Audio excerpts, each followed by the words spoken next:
Hey, welcome back. So you've been selling your product successfully online now for a few weeks or a few months, and you're excited because you're getting traction, you're getting sales, and you're busy, and you're now ready to take it to the next level. In this video, I'm going to walk through 5 big mistakes 6- and 7-figure online sellers make when it comes to scaling their brand and taking it to the next level. So let's get into the video.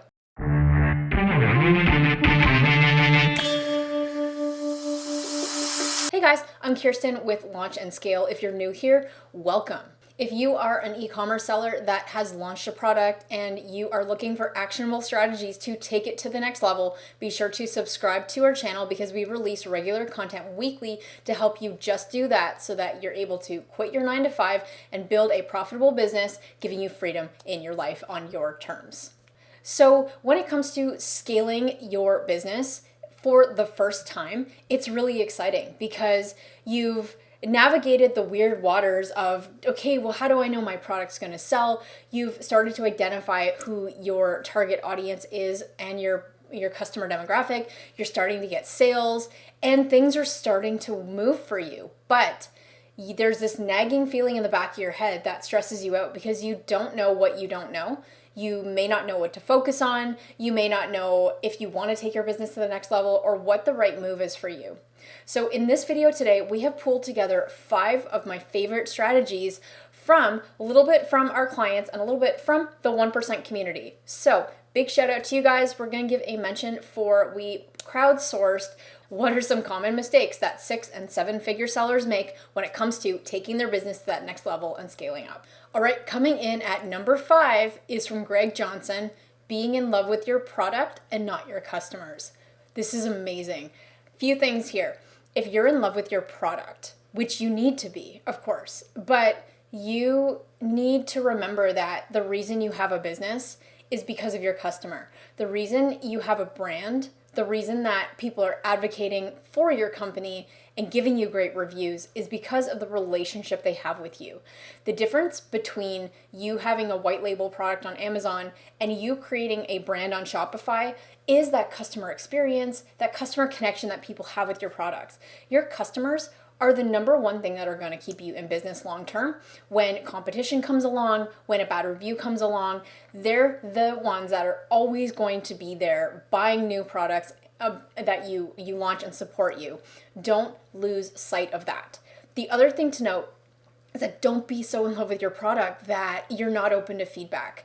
We as founders get we get startup blindness where we think our product is so great that we're not open to any feedback. And the thing is that your customers are going to be the source of some of your most innovative, best ideas if only you listen. So be open to feedback. Make sure that your ego doesn't get in the way of you having a strong business, strong connection with your customers, especially as you're looking to take it to that next level. Coming in at number 4 is mine. Having unrealistic expectations of the journey. Now, getting your first few sales, maybe even hitting your first 10K months was easy, right?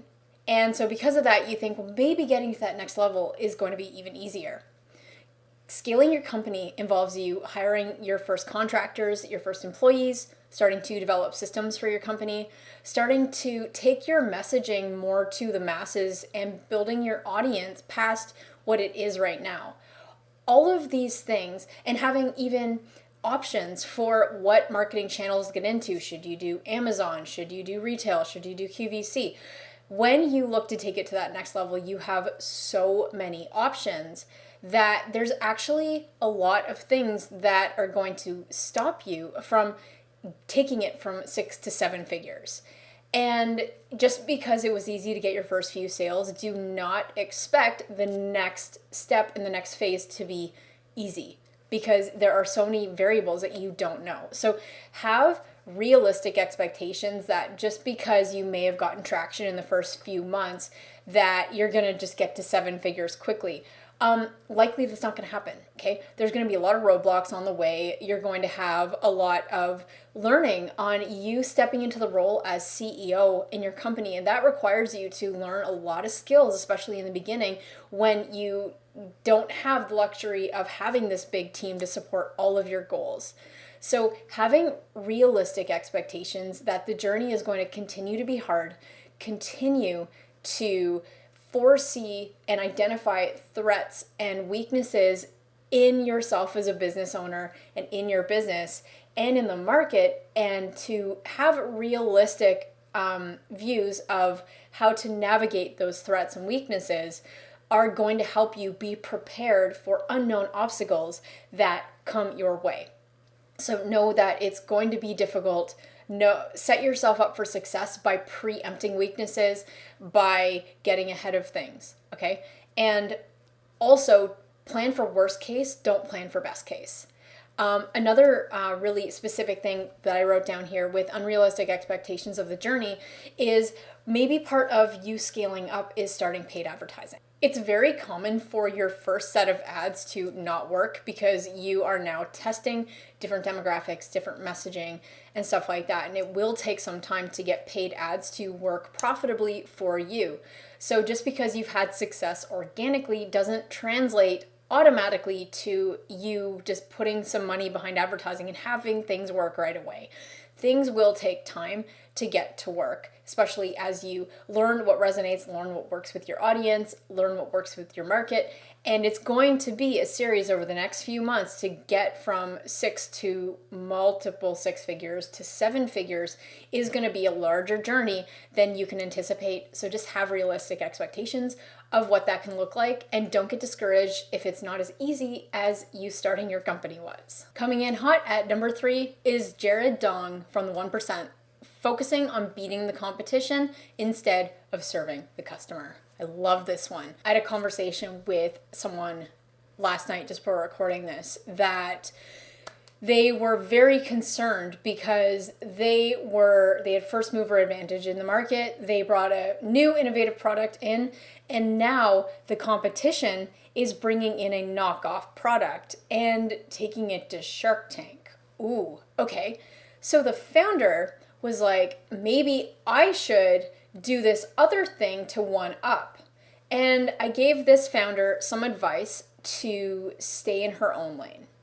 Because while she had really good intentions, you don't ever want to focus on what your competition is doing, what products they're releasing, or what opportunities they're going after, and thinking, ooh, maybe there's something I don't know and I should do that too. Okay? When you focus on your product, when you focus on your customers and serving your customers, you aren't going to get derailed or sidetracked by what the competition is doing. Because the reality is, the competition going after new product drops, the competition ripping you off, the competition doing all these other things may not be acting with integrity and may actually be launching products because they think that they should. But you don't know what revenue numbers your competition is doing. You don't know if they've validated this new product that's gone to market. You don't know a lot of things, and you don't know if you trying to keep up with the Joneses by you kind of following your competition and doing what you're doing. You have to be careful not to lose sight of what is best for your customers. So don't focus on what the competition is doing, because it's going to give you almost a sense of FOMO, or a sense of there's something they know that you don't, and you don't ever want to make business decisions out of fear of missing out or insecurity. So the feedback that I gave this founder last night was, while what your competition is doing may actually be a good move, may actually be what the market's asking for, you don't know if your customers are going to benefit from you bringing this other new thing to market. So what I would recommend, don't focus on the competition, but treat it as I've noticed the competition has made this move. I wonder if there is some insight I can gain from this. And if you then get an idea to act on whatever they're doing, then validate it with your audience first. Make sure that the move that you're making is the right move by your customers. and not a move because you're like, ooh, because they're doing it, I'm going to do it too because I think your customers want that and I also don't want to lose my spot as number one in the market. Just check yourself when you see the competition and make sure that the decision you're going to make out of that is in alignment with your values as a company, and you're holding the integrity of your customers, and that whatever you do from that is coming out of a good spot, okay? I make a good practice, I think, open to feedback here, but I make a good practice of actually not paying attention to what my competition is doing because I don't believe in competition. I believe that the market is big enough for all players if you are serving the customer because everyone has their own unique way of doing it, number one. Number two, I found early on that by me watching the competition years ago, it would make me feel so insecure because I was like, wow, that person or that company is so much better than marketing themselves than I am. They must be better than me. And then I wouldn't act, or I would compare myself or our work or what our testimonials or whatever to what other people were doing. And it just kind of made me feel like crap. So for me to stay original in what we do, to have my own flair and my own take and my own style on this, I intentionally do not pay attention to the competition. And if I do see something come across my feed that I don't let myself become emotionally attached to it or get that FOMO or insecurity, I look at that and say, ooh, that could be a good idea. How, if I want to incorporate that with my audience, how can I do that in a way that serves them? And how do I know that this is something that will do right by them, that they will love? Okay, so those are questions that I use whenever I have something from the competition kind of come across my desk and I look to take the emotion out of it. You do not want to make decisions out of a fear or insecurity based position. You absolutely need to stay in your own lane and do not focus on the competition and what they're doing, okay? But again, you can see that there are points where it is good to look at what the competition is doing from a market testing standpoint and to understand maybe where you can design a better product. But again, make sure that's in alignment with your values and your company integrity. Number two is also one of mine, but Leah Boomsma says that trying to do all the things, all the social platforms or all the sales channels, just stick to what's working and scale. The rest will fall into place when the time is right. At least that's what I've experienced. Yes, Leah, 100%. One big thing mistake I see people making is, again, because the competition's on all social platforms, you think that you need to be on social platforms. So with the limited time you have, you're now trying to conquer TikTok, Pinterest, Instagram, YouTube Live, pitching retailers, pitching Instagram, getting onto Amazon, getting onto Etsy, getting onto Walmart. You're literally trying to do all the things. And the thing is that if you try to do everything well, you're going to do nothing well. So at this point in your journey where you're ready to scale, you have some data into where most of your customers are coming from. You want to take an 80-20 approach to scale, look at Google Analytics, look at your social media channels, and see where are most of your sales coming from and double down on the top 3 sources, okay? For you, this can be maybe you're getting a lot of organic traffic from Pinterest. Maybe you're getting really good returns on Facebook advertising, and maybe your influencer marketing is doing really, really well, but posting on Instagram isn't quite getting what you want, posting on Facebook, not really getting what you want. In that case, my best advice to you is to double down on the things that are working with 80% of your efforts, and then you can have 20% of your time for experimental. Because I'm sure you would like to get good at Instagram. I'm sure you would like to get better at the channels that are not quite working for you. But when you're looking to scale up is not the time to put 100% of your efforts into fixing things that aren't working. Double down on what is and stay focused. That brings me to my last, number one biggest mistake that sellers make when it comes to scaling their business is fear. You may have got to this point on sheer grit, determination, and you know you're way past your comfort zone, but maybe you're now comfortable selling 100 units a day, hitting that 10K mark a month. But once you hit 6 figures, you've just almost replaced your full-time income with everything you've known with a job before. You may be doing $200,000 a year. You might have your biggest inventory run ever where you're about to put $70,000 into your next run of inventory.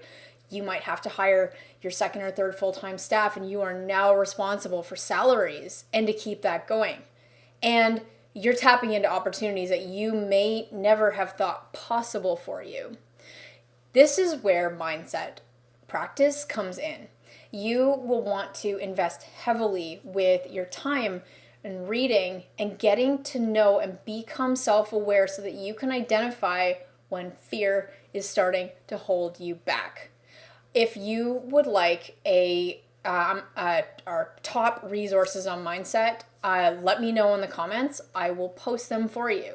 Mindset is everything. Being able to identify when fear is holding you back, when you are getting in your own way, is going to be the biggest thing that prevents you from growing. And you may not believe me now, but you will when you sabotage a really good opportunity with an influencer, or you don't go after a retailer because you don't think you're quite ready yet. Okay? Fear is the number one thing that will hold you back, and it's now time to invest heavily in your mindset. And we've got actually a ton of videos on mindset and breaking past your fear on this channel. So be sure to subscribe. See what I did there? Be sure to subscribe and search for mindset. We have a playlist on it, and there's a ton of resources online to help you break past that glass ceiling for yourself and take it to the next level.